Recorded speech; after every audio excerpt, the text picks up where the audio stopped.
What about then the rise of buy now, pay later, which you would have seen come through? And I saw the other day that 940,000 people now have buy now, pay later, which just blew me away. Average age is 36. Average age of a credit card is 55, I think. Yeah. And so it's a lot of the younger people.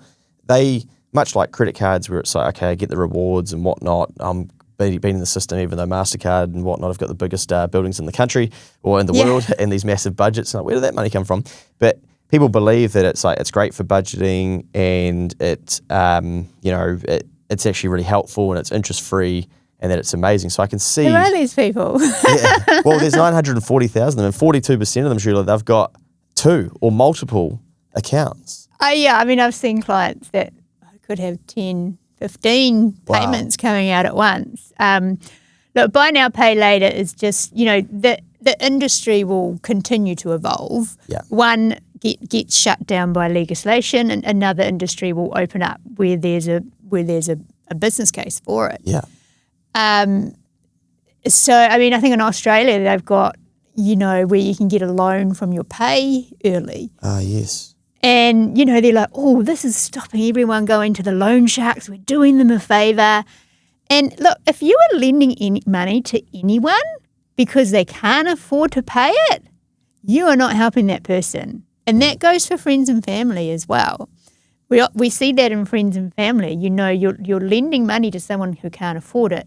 So they couldn't afford to keep up with their costs. And now they've got to pay you back as well. So it's the same with buy now, pay later. It's the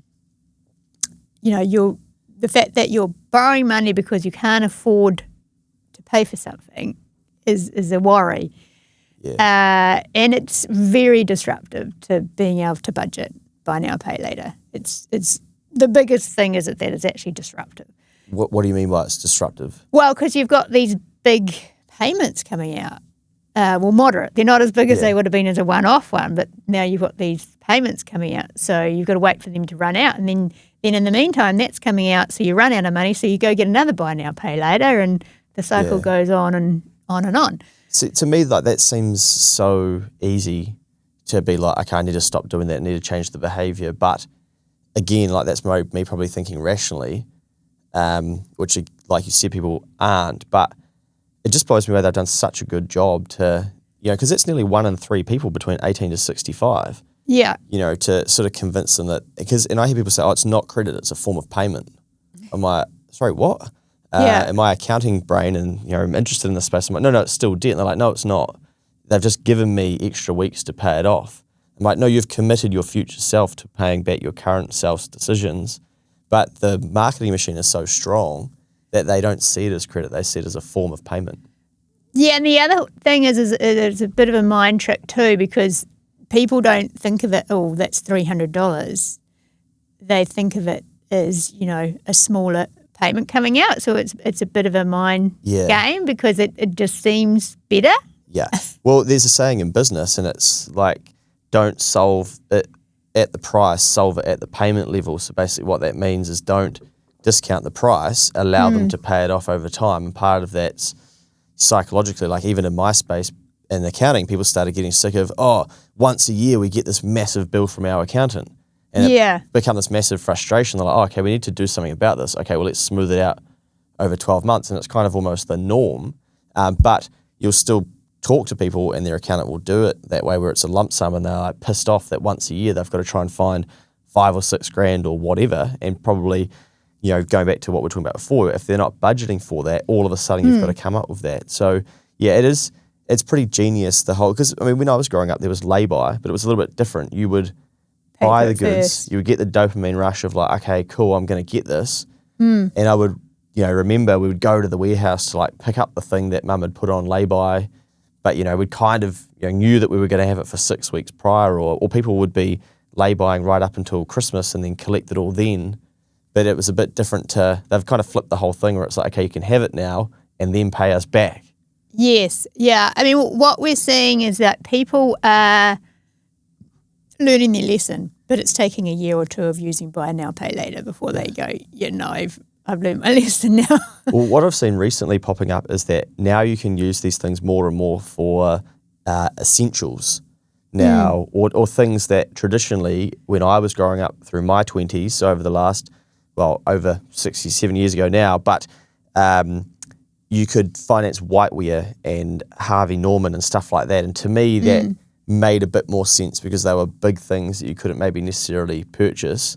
But now it's like, okay, you can, but even I remember, you can now use this card at Countdown. I'm like, whoa, that seems weird. But now it's almost like if that becomes normalized to put anything on buy now, pay later, where do we get to?